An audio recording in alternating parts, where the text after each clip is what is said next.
Hey guys, what's up? It's Alex here. Welcome to the F1 2017 Top Speed Challenge in the 2017 cars. I'm going to be doing a classic cars version of this tomorrow, but basically what we do is we have no setup, we have no DRS, basically just seeing how quick the car is in a straight line. Now last year I did this around Monza, you guys said that wasn't the best idea in the world, so this year I decided to do it around Azerbaijan because it's got a massive old straight. And yes, this part of the track here, you can slightly do it in different ways. I mean, you could slightly mess up through here, but by the end of the straight, you're pretty much always certainly doing your top end speed here. So I just wanted to make a big point here. Whatever I do through these last couple of corners, it shouldn't make a single difference by the end of the straight because you generally hit your top speed by the start-finish line. So down the main straight here, what are we going to do in the Mercedes cars? We will see probably one of the fastest cars on the grid into here, and it's 203 miles an hour there. We'll go through all of these in kilometers an hour later on, as I'm sure some people will be interested in that as well.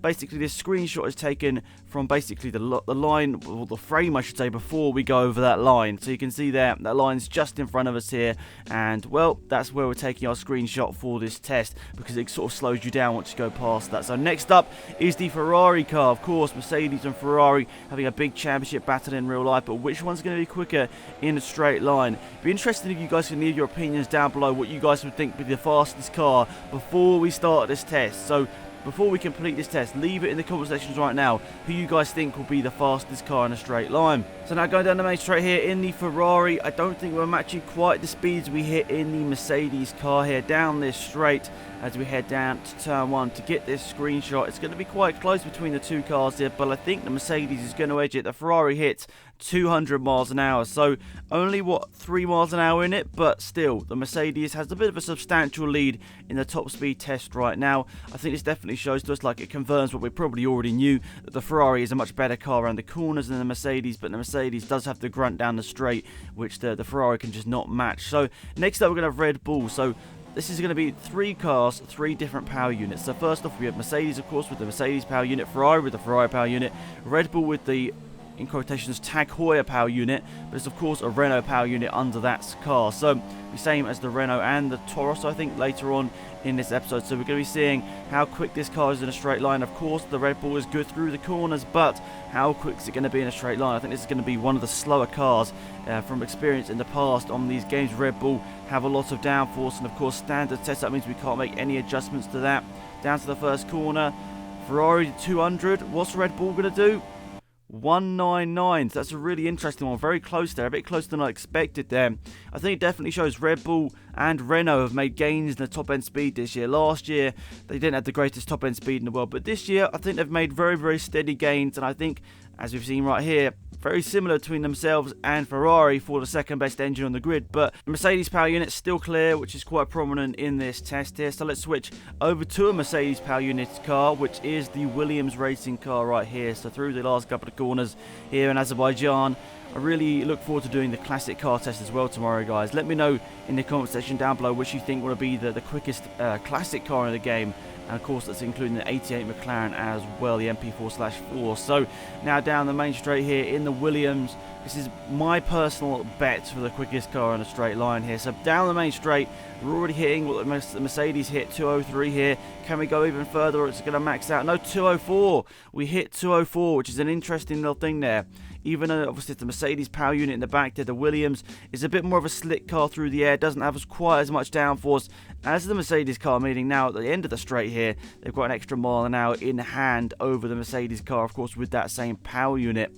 Now, an interesting comparison up next is going to be Force India, because, of course, they're a customer team to Mercedes as well, but I generally think in real life they have more downforce, so it's going to be interesting to see where do these guys sort of stand up. Of course, they don't have as much downforce as the Mercedes car, but are they going to be slower in a straight line than the Williams car? So that's going to be an interesting test through the last couple of corners here in Azerbaijan. It's not really...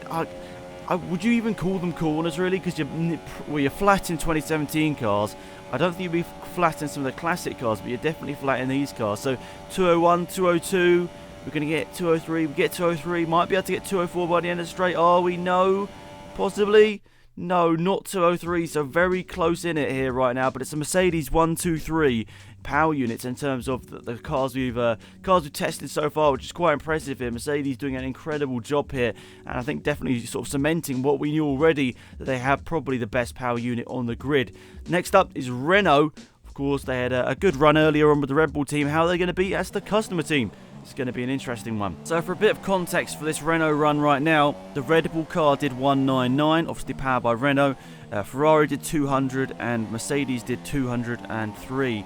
So down the main straight here, Renault, we probably don't see them as a team with much downforce in real life. They're evolving as the season goes on, but at the start of the season, when I think most of these statistics would have been taken, they weren't particularly great around the corners. So we'll see down the main straight, they probably don't have much downforce on here. 200, 201 possibly. There we go, 201. Are we going to get 202 by the end of the straight here?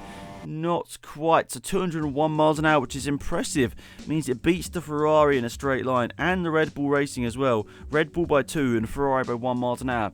That is quite impressive. I think obviously Renault making gains with the power unit, but of course they don't have quite as much downforce as the Ferrari car. So it's sort of, you know, slightly skewed in a way that, you know, you think this is obviously a great car in a straight line, the Renault, but in terms of the cornering, all that sort of stuff, it is still quite far behind the likes of the Red Bull and the Ferrari. But they've got the extra top-end speed, which should maybe help them in Monza and Spa next time out in real life. So now Toro Rosso, of course, powered by the Renault power unit as well. Now through the last corner, well, I'd say the last proper corner here in Azerbaijan. Running a little bit wide, but as I said earlier on in this video, it shouldn't really make much of a difference. Of course, if you stop, you're going to get a terrible run, and you're not going to get top-end speed, but as long as you go pretty much safely through these last sort of couple of kinks in Azerbaijan, you will get your top-end speed by the end of the straight. And I really like this test each year. Really interesting to compare the cars straight away, and you know, you can see in your career mode then why you're getting overtaken by certain cars and not others in a straight line. Toro Rosso 199, which is exactly equal with their sister team Red Bull of there. So really interesting, both of them. You'd say probably the Red Bull has much more downforce than the Toro Rosso, but in terms of power units, both hitting 199 in 8th gear at the end of the straight there, but still quite far behind the Red Bull, sorry, not the Red Bull, the Renault, which they're obviously both powered by 2 miles an hour. Okay, it doesn't sound that much, but it's quite a bit when you're trying to battle at the end of the straight here. You need those extra couple of miles an hour and kilometers an hour. Now, we'll convert these all into kilometers an hour at the end of this, because I said you guys maybe in different countries use kilometers an hour, not miles an hour. Got a lot of comments saying last year, like, I don't know what miles per hour are. I'm like, okay, but I'll do the conversions for you guys. They'll be at the end of this video here. So down the main straight here with the Haas car, powered by Ferrari. Obviously not that great for the manufacturer Ferrari, but of course we'd say Haas probably have a little bit less downforce into the first corner. They're doing a great job here. 201, already clear of the Ferrari team. Yeah, 201 in comparison to Ferrari's 200 there. So a surprising little one there. I didn't expect Haas to be ahead of Ferrari, but of course they have the extra downforce on the Ferrari car. Probably means they're slightly slower in the top end, and Haas have done a good job here pushing it through the air. I remember a really good overtake from Magnussen in real life around here, but, well, unfortunately for him, not the best result at the end of the day. What was it, P7, P8? But still, I suppose for Haas, that was pretty good. Now, probably the team you guys have all been waiting for. How slow is the McLaren Honda in a straight line in comparison to the rest? So, we'll run through the rest right now. Mercedes 203, Ferrari 200, Red Bull 199, Williams 204, Force India 203, Renault 201, Toro Rosso 199, and Haas have got 201. So where are McLaren going to fall into this? Even with DRS, I would feel they might not be able to beat any of these guys here. 194. Is it going to get any better than that for the McLaren team? Oh, it's absolutely devastating. Look at that. Terrible. 194 means they're, what, 5 miles an hour of anyone right now, which is absolutely insane. I couldn't believe this. I mean, obviously I knew the McLaren was going to be slow, but not that much slower. Surely not that much slower, but yes, really is. 5 miles an hour by the end of the straight, and the acceleration didn't feel as great either. So now for the last team, it is Sauber. They're powered by a year-old Ferrari power unit, so how slow are these guys going to be in a straight line? Interesting test here. Are they going to be slower than McLaren? I doubt it, but there could be a possibility with obviously using an old power unit. That could be the case. Swinging through the last couple of corners here. Last one in the test here. Is it going to be any quicker than the McLaren? It's already come up and passed McLaren's top speed of 194. 197's where it's at right now. 198. Are we going to get any more than that as we head down to turn 1? It doesn't look like it, so an interesting one there. Sauber, the second slowest, just ahead of McLaren, or just ahead, quite a bit ahead of the McLaren Honda team. I suppose now I think about it, I expected Honda to probably be a bit further back than they are actually on the Sauber team. So, interesting results here, guys. We're going to run through each team individually, and we're going to go through first place to last place. So who's the quickest car in a straight line? Who's the slowest? And also convert them into kilometers an hour for you guys, because I'm sure some of you are interested. And I have had to round them up, or round them up or down basically to the nearest whole figure. So Williams, 204 miles an hour or 328 kilometers an hour. Mercedes up next, 203 miles an hour or 327 kilometers an hour. Once again, as I said, I've got to round them up or down accordingly. I didn't want to put decimal points in here, so hopefully that doesn't matter too much to you guys. Force India, of course, the same as Mercedes work team, 203 miles an hour or 327 kph.